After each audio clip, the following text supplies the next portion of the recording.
How's it going, YouTube? Back with another sugar-free review. Got a cool new Null knife here today. This is the Ghoul.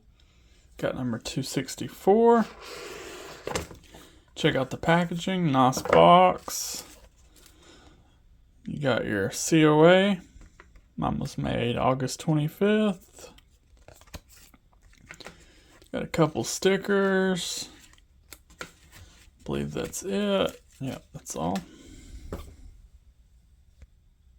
And here we got the knife. Cool looking blade shape. This is a Bowie blade. This knife retails for $350. The time of upload, these would be dropping in about a week. Not sure who the OEM is. They use Riot on the Voodoo, so probably the same, but not confirmed. Got a 3-inch S90V blade, Bowie, with the flat grind and a belt satin.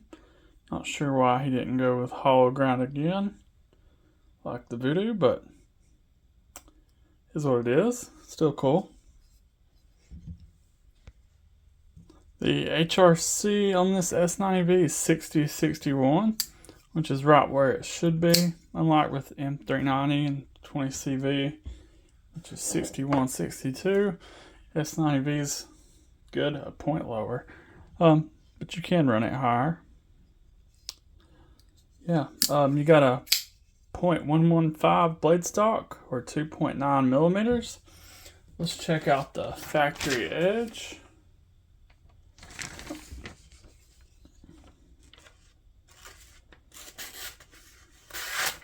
Well,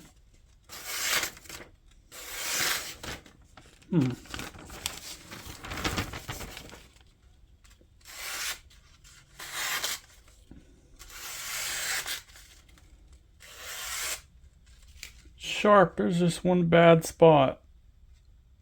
Just drop that out. Yeah, this not too bad though. One spot, probably a little burr. Got an overall length of 7.2 inches, so on the smaller side, small to mid-size. Let's do some size comparisons. Got the QSP Penguin, the Caviso exclusive, a little bit smaller. Got the Null Voodoo, my only other Null knife. Quite a bit of a size difference.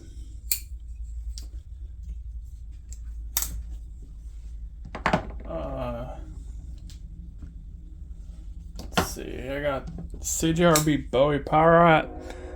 Not exactly in the same price range, but still Bowie blade, so figured I'd grab it.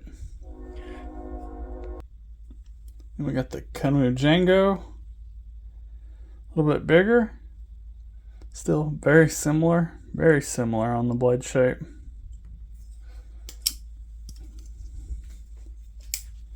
And I got one more sitting here, the Yen Chevron.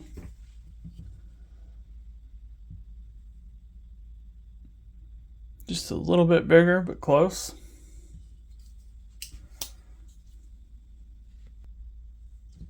You got a 4.15 inch handle, 0.50 inches wide. You got T8, well, there's none on the front. T8 screws, not too many screws, that's good. Weight of 3.65 ounces. And there is some milling on the inside. And you do have a milled titanium clip. Kind of got a funky look to it, but works good. Kind of similar a little bit to the Voodoo.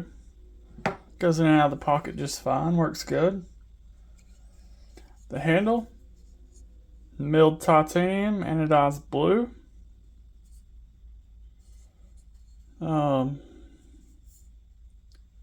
Maybe ever so slightly contoured.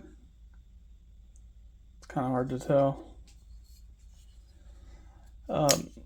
This is a titanium inset liner lock with a little bit of an exposed liner, which is pretty cool. A little bit similar to what the Devo Tallboy did.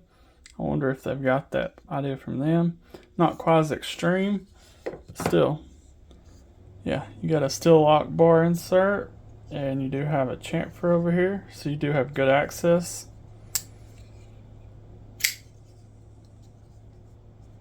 Yeah, very comfortable too. Your deployment methods, you got your fuller, which is my favorite, reverse flick, thumb flick, and you got your front flipper, and this is their first front flipper model. You can go over the top or use your thumb. Works good, pretty easy to use. Do have a titanium backspacer. Don't really understand the line being farther to the left, but cool. And it doubles as a lanyard hole, hidden. That's the way I like to see that done.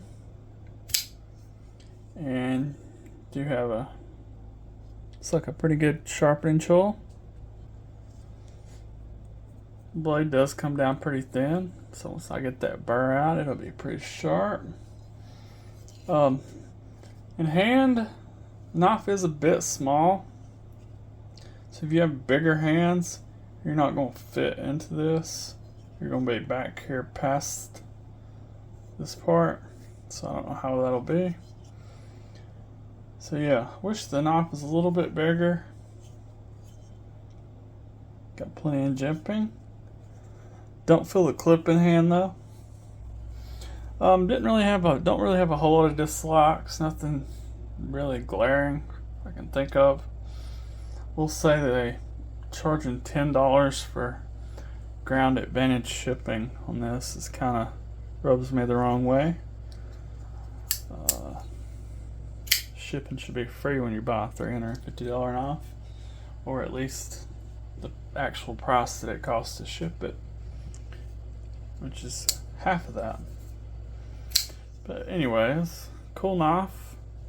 Love the unique pivot. They've done a lot of cool little design features on this one. Yeah, you can tell some thought went into it. And I'll have a link for these down below. There's 4 different versions, I believe. And yeah, check them out September 19th at 1 p.m. Eastern. Yeah. Subscribe if you haven't already. Give me a like and a comment, and I will see you on the next one.